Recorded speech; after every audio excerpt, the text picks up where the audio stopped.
عسكرية يعني.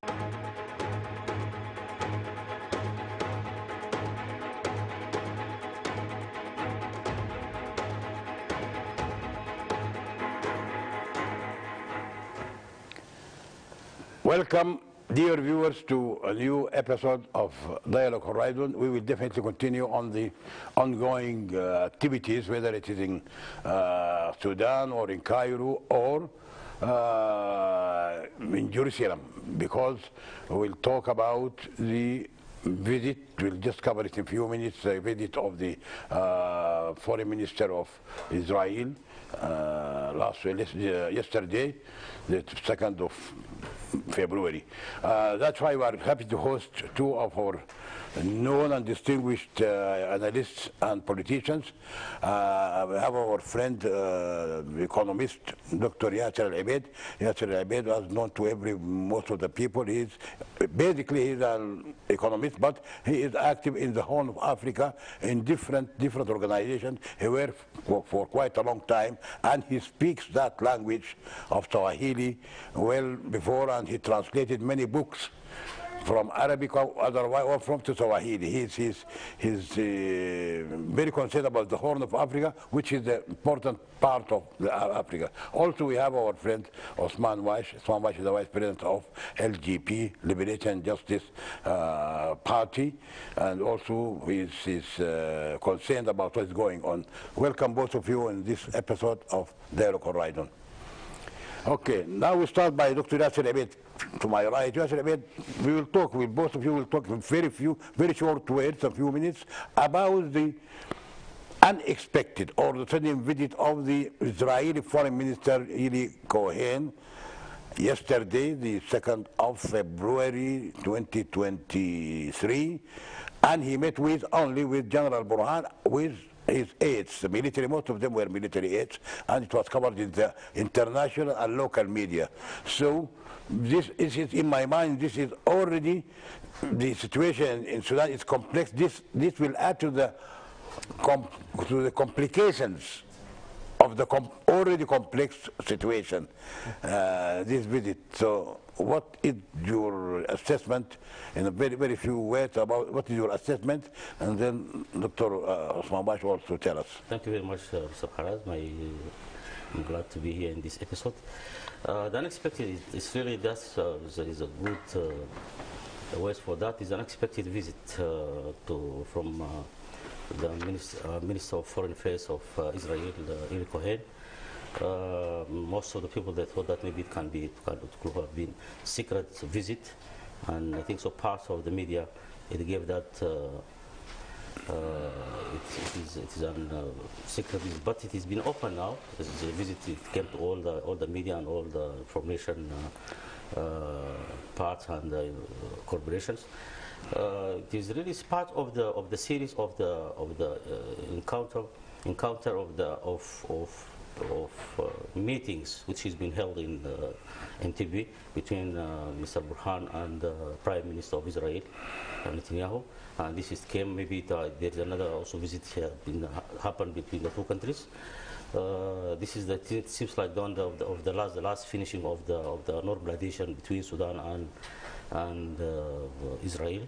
It seems like one of the issues which is important after the lifting of Sudan from the sanctions and the embargo 1997, part of the terms and condition between Sudan and the United States of America to normalize the relation between both countries, and bilateral relation comes that in different sectors like education, like health and water and irrigation, and also the part of the security and defense. So that Sudan is in need of that maybe at this time, as we know that the visit has so much complication, as you mentioned, Mr. Paras, because most of the parties, most of the political groups, they have different opinions regarding the normalization between Sudan and Israel. They think that this is not the time of it, it's not a suitable time, but maybe Burhan, because he's the chief of the military in Sudan and the army, And as we have seen, only the meeting is being which is close to the only to the military groups, only the official groups. There is no any civilian that involved in that. Since last that time, maybe the last prime minister has been involved. So you don't have any objection, or you think it could be beneficial to the country? It's a part of terms and conditions of lifting Sudan from the sanction, I think so, and normalization Sudan, because not in touch with Israeli borders or in seas or in the whatever, so that maybe it can. That be something good. Okay. Yeah. Osman Wash, Ustad Osman Wash, what is your assessment in few words? Because nobody knows the outcome of the visit still, but few words in general. Will it be something good for the country or something bad, and it will add to the gravity of the situation, the political situation these days? We know the reality that Burhan and the Israeli Prime Minister were met before 2 years ago, and also Sudan signed the Abraham Accord later. And this process is maybe in a way or another, it is a normal process in tackling the issues of Sudan. But we also know the reality, the failure of the FFC in managing the political process had made anybody, even in the international community, to revisit what to be taken, because the blocking of the relation after the 25th of October maybe made holding the relations with the outside world, especially with the United States and its allies. But now, if America will coming back, we will have to revisit this issue with its allies in the region. We know that Israel is one of the allies of America in the region, so he had to test the relation, how it comes forward, and how to test the intentions of the military side in the Sudan. So it might be a very good first step to normalize the American relations with Sudan, because that is what the target of Burhan, rather than the relations with Israel mostly.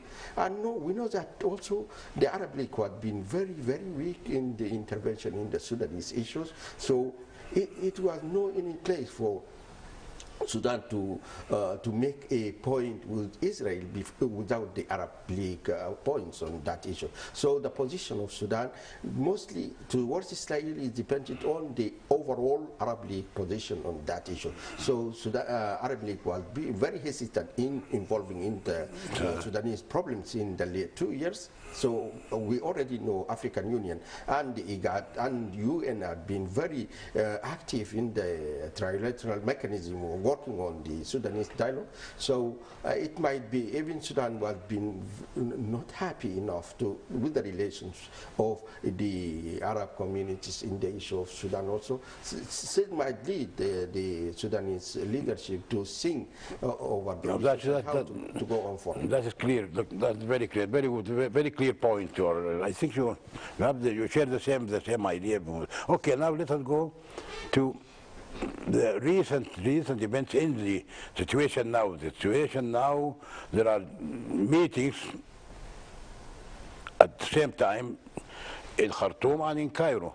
The invitation, in Khartoum, the framework agreement is now divided into workshops. Already 2 workshops started. The first one is finished and finished its deliberations. Now it's going to the second and the third.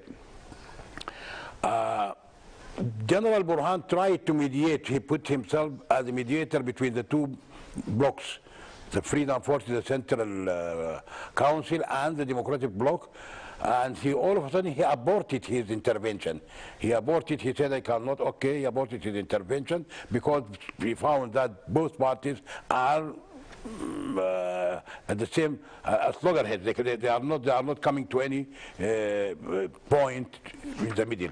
That's why he aborted, and he withdrew actually his intervention.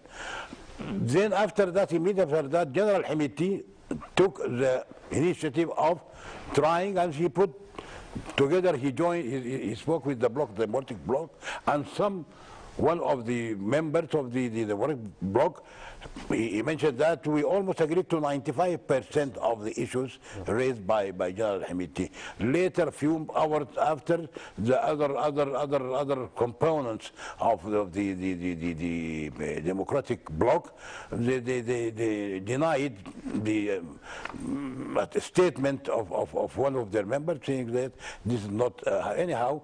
There is a confusion. You are following Dr. Yasser Abed. What is your assessment to these contradictions in the two blocks? It is really seems like very strange even between the both parties. And those parties before they are one group, FFC, all been together. So now they're divided to two. Now they became just like divorce each other. So that maybe Mr. Burhan, he wants them to come together so that they can agree together about one coalition, one agreement. So that they refuse that, I think so, because of they try just each parties to say something that they have failed. You have the failures, or you have the failed the transitional period from the start of the revolution, and those they have really in one block that they have tried just to establish one front with another part also, the bloc, democracy bloc. So this is why Burhani left them, and just when they came again, Mr. General Hamiti also tried just to bring them again. They said that we have agreed about, but both parties will have agreed between them. Those I think so between Arkom Nawi and Jibril. So the rest of them is been outside that box. So this is why they said that we agreed about 95%. When they came to the reality, they disagree about that. They said we didn't agree about anything. So that all of them, they have left to Cairo, that initiative of Egyptian initiative. And it seems like Egyptian initiatives is taking all the carb, it is withdraw everything now and trying just to issue an constitution there, a constitution bill, and whom they have been attend there is really a very big part, more than 65 envoy from European Union. America is there, United Kingdom is there, all parts of the Troika also are there, and most of the European Union are being also African countries also. It seems like very strange. Even Egyptian, they have really they make something differently than what been going on framework agreement. So the framework agreement now became now very far from what's going in Cairo. So the things now is being more complicated now. Nobody can say that they can analyze this what will happen in the arena. Nobody knows, because now all the things now goes to go to Cairo. Cairo now is even the chairman of that, Mr. Adib, also the one who is very known. The lawful is very known to those to Sudanese. He became the chairman of the meetings, starting from they started with him, Mr. Adib. So that means there is something being cooked there in Cairo. There is something is being issued there with the United States of America. Because after Blinken left Cairo immediately, there is a huge of presence there in Cairo. So now also now. But excuse me, but Blinken he mentioned when he visited Cairo that he appreciates and he commends the Egyptian intervention. Yeah. But he added that this through the framework agreement. He said that it's enhanced of the role of Egypt. He constrained Egypt by the framework. Okay, let us go to the same. Having heard Dr. Yasser Abed saying about this meeting of Cairo and the gathering of the people and giving the media, the foreign media, America is present and was present. So he's saying, as if he's saying that these people, they are going to work and to produce a document. Who is going to enact the document? Who is going to endorse it in Sudan here? The military, which they have the power, they already signed the document, the framework document. So what would happen if those in Cairo, they produce a document, something similar to the framework? Which one will the military component abide by? The one which already they signed it, or the new one? The situation will be very complicated. Can you tell us about this situation? What is happening in Sudan and also in Cairo, and the proposal of revision of the agreement, Juba agreement in Juba by next week, these all are a symbol of the division, the extent of the division in Sudan, and the intervention of the foreign actors in a way that makes Sudan in real trouble, the political movement in Sudan in real trouble. But still, what we want to know, what we have to admit, is that the trilateral mechanism had failed to rally all the Sudanese to the political transition, what's needed by them to do. For that, maybe all over, even America and Egypt is now not only representing itself, but is also representing what the international community, especially led by the Americans, want to make a shift from what's going on in Khartoum to another momentum that rally everybody and to join other forces in the political arena. But what is needed to be done, who are going to, especially those of the democratic bloc and the others who are going to Egypt, are not expecting to make a document there. They making a pressure on what's going on here in Sudan, especially those of FFC, the Freedom of Change forces, to change their idea of closing the agreement. What is the framework agreement? So the pressure will be coming to open that door for everybody to join it. So we don't expect another complete document there, but the expectation that it is a pressure for to make this door open for everybody to sign a political agreement that will join everybody, every Sudanese, every political dimension to be part of the issue to make the transition happen. Otherwise, it is likely that the military will take over the things. Okay, that's a very sad end of the speech. Anyhow, having heard, you heard Ustaz Wash, they're not producing a document, but some people, some analysts, politicians, they think that the FFC, the Central Council, should have agreed to open the document, the framework document, for more to be a little bit inclusive. But the FFC, the council, they are adamant about not opening it. That is why this exactly led to the Cairo rally. Yeah. So, do you agree that FFC should have opened the dignitaries of the framework agreement? The same scenario which has been happened in the first time of the revolution, when they had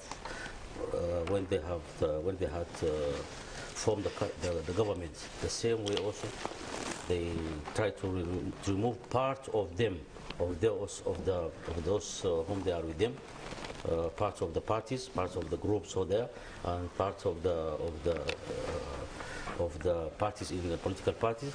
The same way, then when they came on the 25th of October, they form another bloc. So that means the same way. Now, when they came to the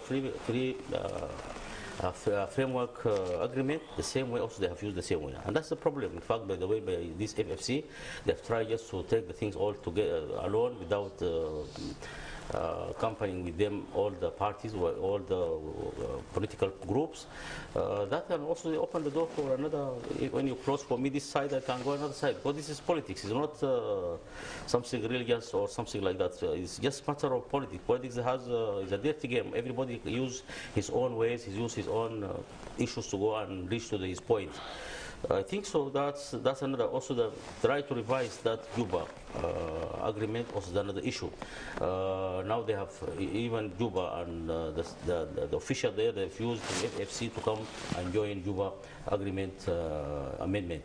so refused to them completely. Now we have seen that the arena became very complicated now. Nobody can know that because FFC try just rule alone, try to move all the arena by themselves, not with companies with another part, because Sudan had a lot of groups there which is not involved in this framework agreement. So that you can't rule the country like that alone. And because the revolution, everybody is contributing to the revolution. Most of the parties, most of the group, most of the armed groups, also all of them, they are part of this revolution, December revolution. So you can't just leave them behind and you said that you want to rule the things alone. You want to do the things. This is why most of the group now, they have head to Cairo and joined the Egyptian initiative, and most of the international community also the same, support that issue of Cairo. And as you mentioned that the Mr. Blinken, the Foreign Minister of United America, in enhance of the role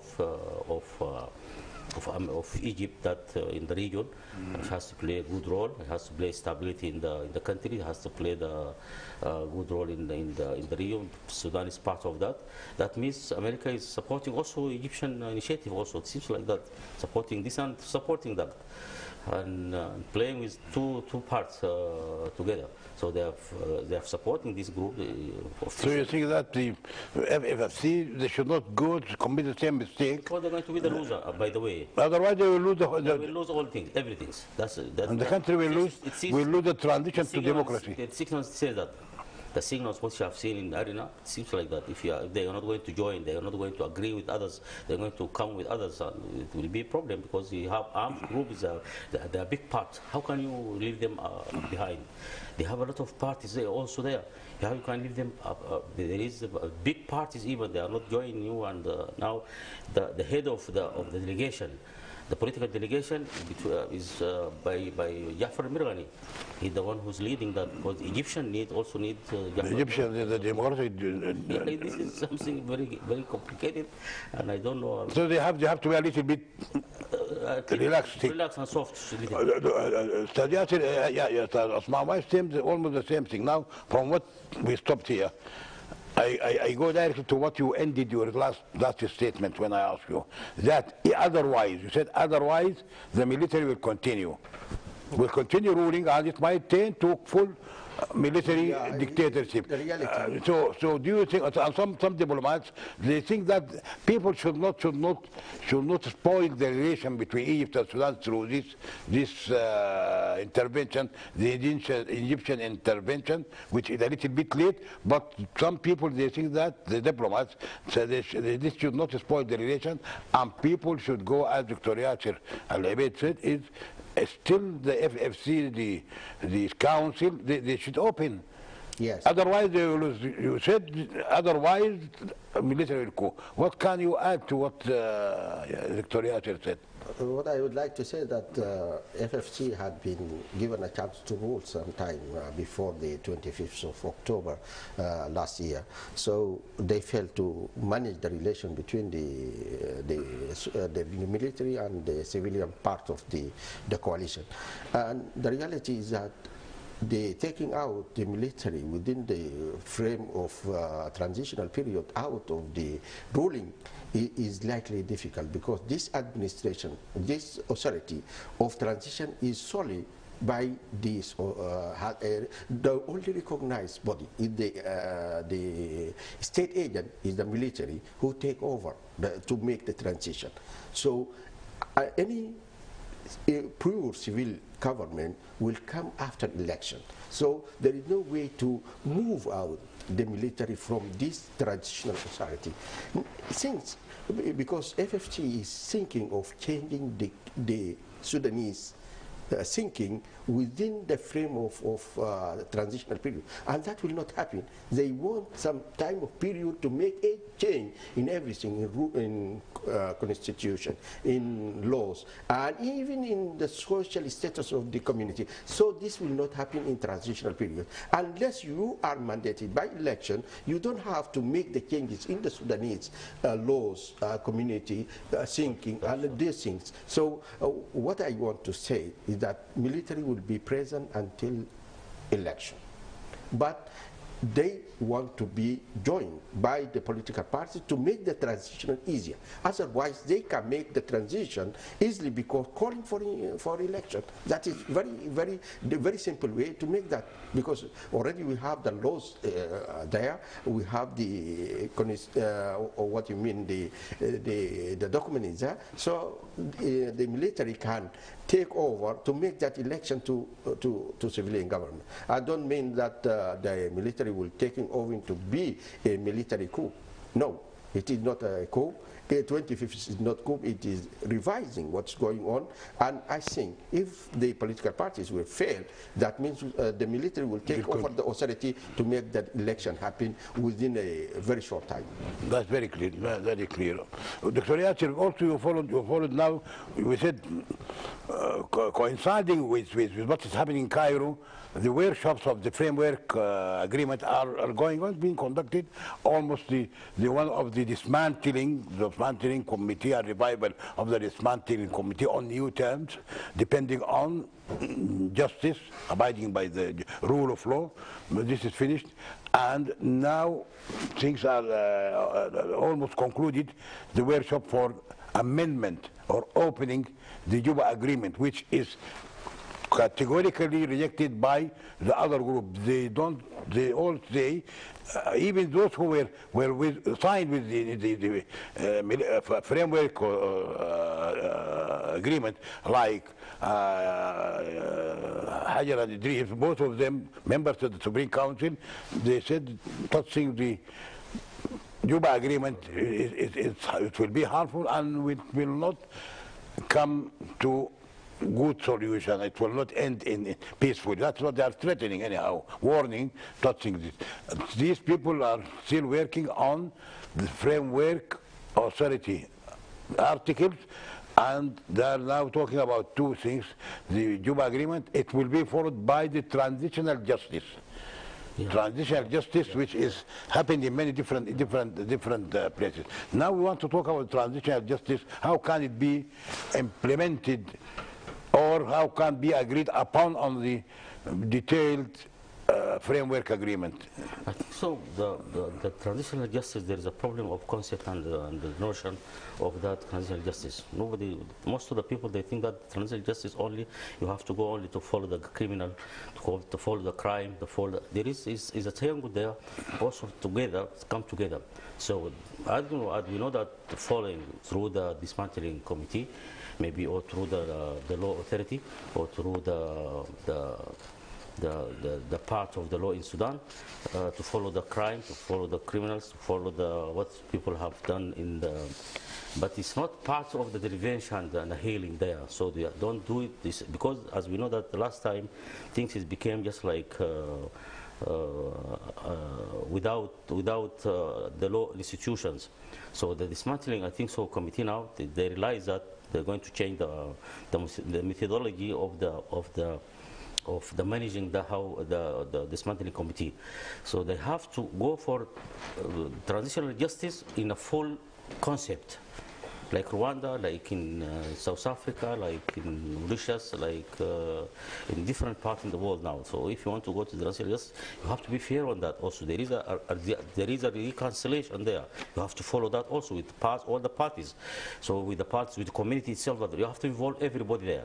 So if you want to finish the problem of the healing and revenge, and the problem of the war, and the problem of the last regime, so you have to go for the package, all the package. So you have to implement the package all in transitional justice, not only following the crime. This is part of it. Making the peace, social peace there, to implement that and enhance social peace, and also you have to go to reconciliation there. Reconciliation is very important also. In the part of going to finalize everything, there is a triangle, you have to finalize that one, and you go to regarding like Jakaka in Rwanda. So that is a national and traditional way of law. So they taking part, and the courts taking part of that, the crime of the humanitarian and the problem of the human rights problems in the court. But the rest of the normal problems between each others of the community, you have to go to the community and those traditional. So we must form a concept, full concept of transitional justice. Not we go like that, we say that we want to implement transitional justice, only we following that part and we leave the other part. So it has to go the one part. Enhancing the community peace and enhancing the social peace there is a part also with the crime and the part of reconciliation between everybody. So we have to come and finalize this problem for the ever. So if otherwise, if you go to part and leave the part, it will never. You can't say this is a concept of transitional justice. Transitional justice is a package, complete package. It has to be taken taken all, we will solve the problem of Sudan. I think we will solve the problem of Sudan. Okay. Like what happened with tribes in Darfur, the tribes in the east there, in the Red Sea and Blue Nile and Kassala and whatever, and also in Bujuba Mountain, all they come together. Even Abdullah Ahmadur, even Al Hilu, all of them they come. We implement everything there, and we put everything there. And the traditional, yes. Okay, that's very clear. But some people they say that it is a little bit complicated, the application of the traditional justice on the terms which Dr. Yasser he mentioned here. When you talk about traditional justice of the revolution, it will not stop at the ousting of the regime. I mean, it will include the atrocities and the killing which happened in Darfur since 2003, almost 20 years. It's extended after the revolution. People, they're talking about extending the transitional justice to include the dispersal of the sit-in. The killing of those in the sitting, the missing in action, also those who were killed in the demonstration which followed the 25th of October coup, military coup. So if we go, some people they think it is a little bit difficult to apply transitional justice from on the hostage regime till December 2019, and forget what happened after. Also, they think that you have to add what happened after the revolution. Also, transitional justice. So people think it is a little bit difficult. Do you share this idea with those who think it is difficult? Dr. Yasser is correct in saying that it is a complete package need to be done so as to reach a transitional justice, justice. The reality is that we don't have a complete set of government and state, because if you see in the justice organ, the law enforcement organs are now not complete. We know already the justice is not complete. The High Council of Justice. The High Council is not complete. The Attorney General, how to be said, is not complete. There is no National Assembly of people to legalize, and there is no. So there is no mandate for any of the political parties or these government organs to do that transitional justice. So I don't expect any justice unless we have a complete form of government that mandated by the people of Sudan. We have reconciliations, we have political reconciliation, we go to elections and to set mandate for the people who are going to rule, and those issues are to be dealt within the framework of election, because on that basis people can elect the real persons, real political parties to be mandated to work out these things, real government, mandated government to work out this government. Unless that's happening, in this troubling situation, never happen any justice. Because the reality, the killing is going on, everything, there is no justice even set up, and there is no any legislation to be set only from executive parties of the government. That means even the Security Council is an executive, the ministry, the cabinet is also an executive council, so they are not representing the Sudanese people in reality. Only when we set a complete state, at that time we can speak about transitional justice. Any talk about these issues on this time is worthless. That's very clear. That's very clear. Okay, let us go to another important question about what is happening these days. Actually, the conflict in almost the country is in bad shape, economically, economic and in parties, differences in big parties, security. Wherever you go, security, even in the towns, is now becoming a problem.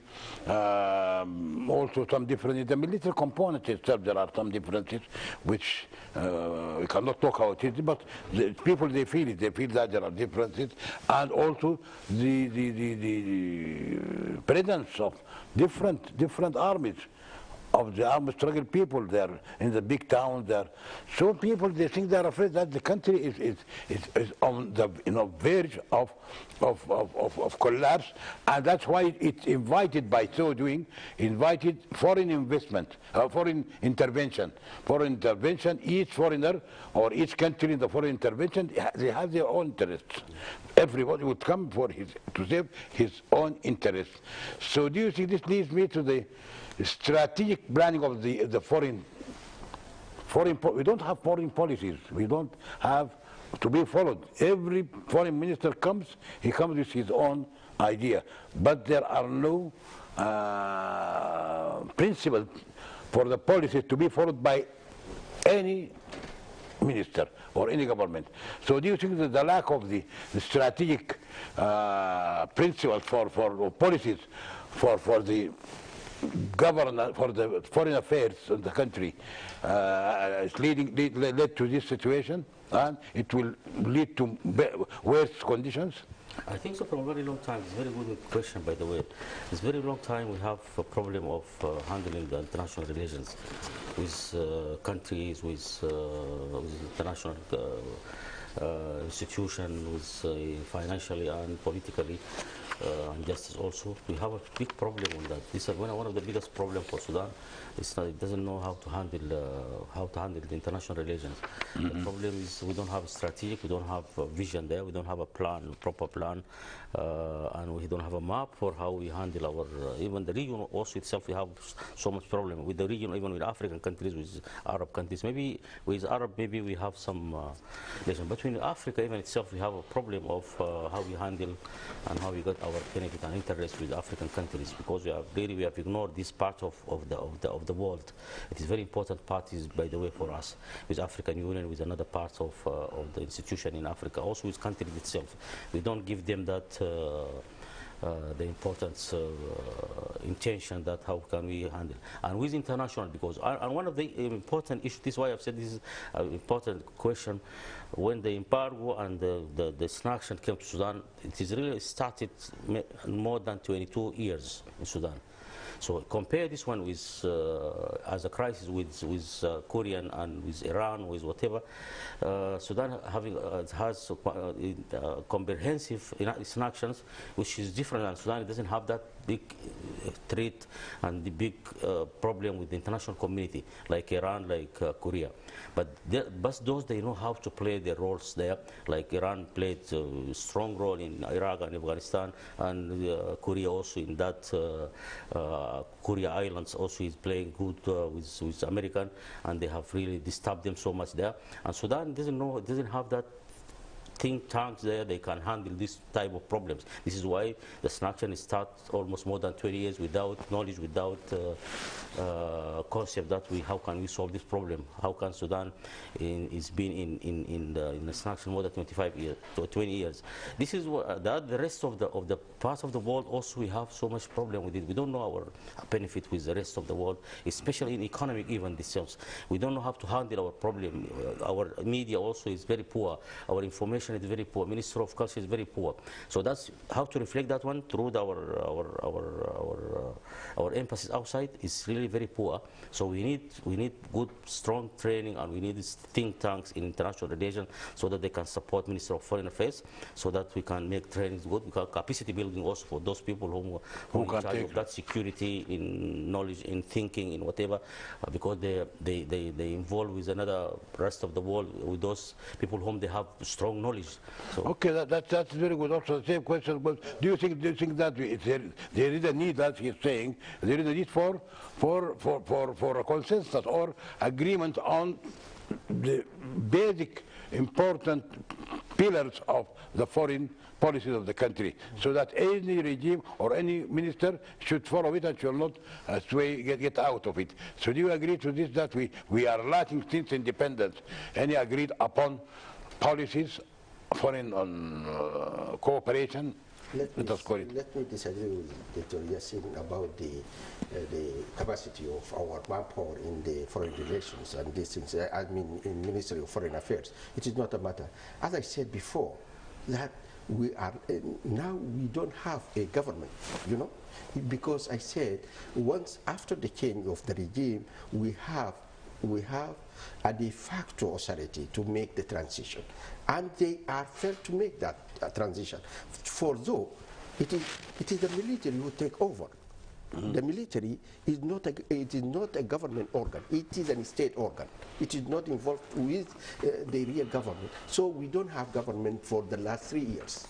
You know, even though we say, speaking about ministries and these things, government, that means it is a policy that to be done. There is no policies there. There is no government there within the last 3 years, because we have a de facto authority that have to make the transition to a government. They failed to do that. And so until that happened, we don't speak about government and ministries and their failures, because there is no government in reality. Government is the policies that to be executed. And now we don't have that government. For that, the problem that we are facing is not a problem of Ministry of Foreign Affairs.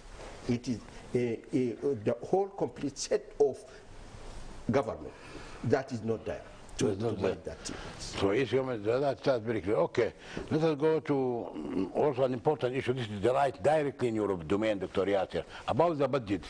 The Minister of Foreign Affairs, they said, and the Council of Ministers and the Supreme Council, they passed the 2023 budget based on alleviating the poverty and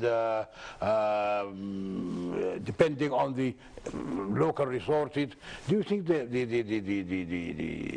this budget will stand against what is happening, lack of foreign aid, lack of coherence, lack of eruption of problems? Do you think it will stay?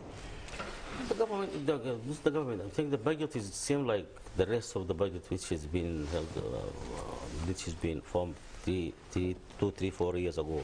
It's the same budget. Regarding the poverty, regarding the reforms of the economic reforms, regarding the supporting the health and education part. They said this in this budget they're going to support it by 35%, 35%, and which is too high if there is transparent on that. And the figures up to now, it is not very clear for me in this budget, according to what I have followed the budget issue in the media, in Ministry of Finance, regarding the deficit itself even is 1.4. And it's about 12% from the GDP, from GDP, and in another document saying that about 1.4 billion, and the whole expenses, it's about regarding is about 14 billion US dollar, and the revenue is going to be about 16, and this is 14. The revenue of the government is going to be about that. The deficit is going to be 1.4, and that one is 1.4 billion US dollar. 1.4 US dollars, and that's about 12% from GDP, and which is too higher, and we're going to give the government a lot of challenges on that. And the government, the Minister of Finance has a big problem on that, because we're going to face the mobilization of the resources there and the revenue. Are going to have a lot of problems, and I think so. There is no map of how to mobilize the resources and the money. And they have a problem of the money which is being outside, the money of the expatriate, the money of the which is immigrant outside, the money of which is kept outside, the money is being stored inside Sudan, and the gold also itself. The policies, I think so, it's not that clear, and I've seen that even the financial institution locally, the banks, has so much problem also.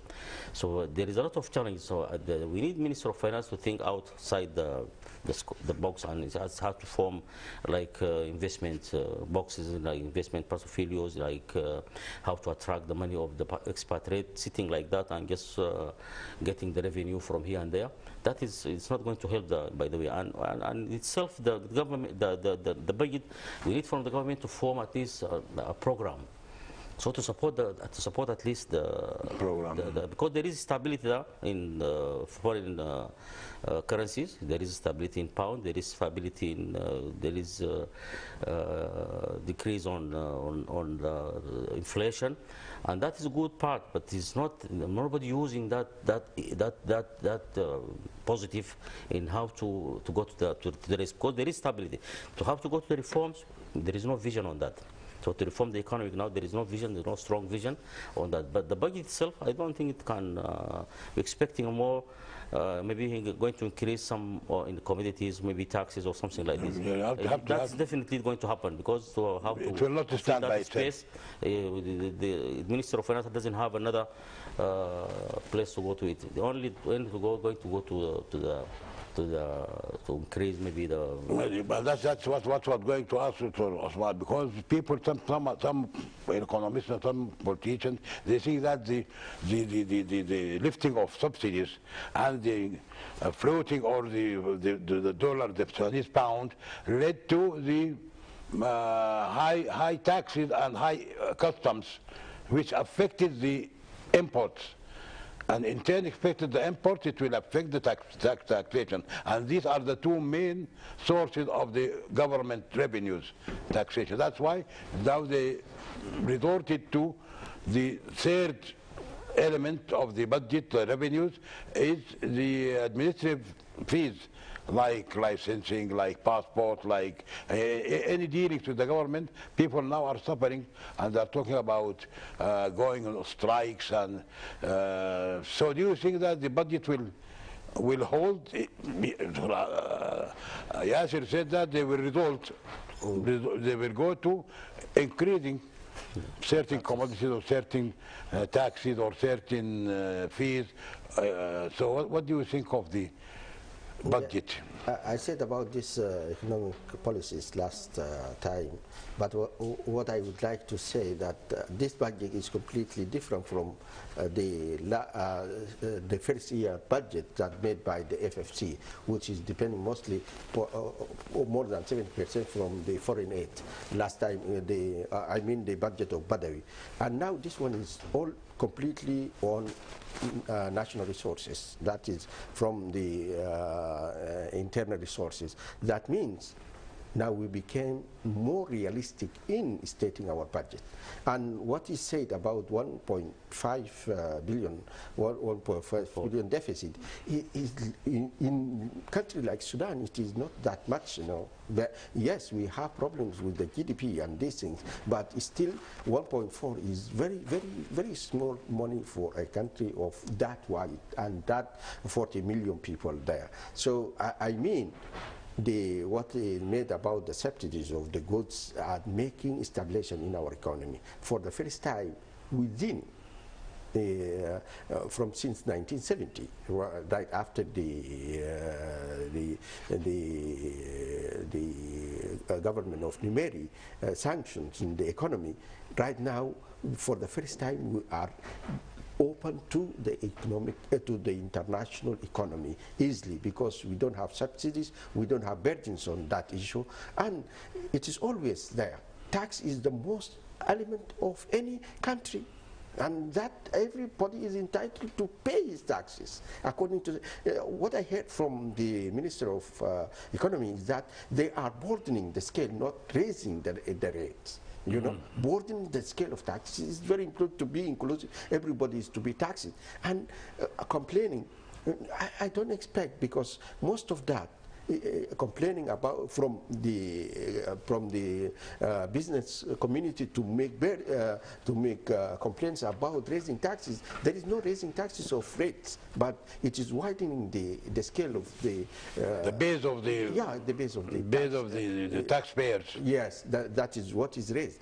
I mean, But the reality is the killing that the government, the organs, other organs, is not stable enough and not competent enough to make that happen. They will not, maybe fail to collect that taxes efficiently. That's the problem, not the tax itself. If that happened and there became a failure, that is problem. And still, we have problems, yes. In especially the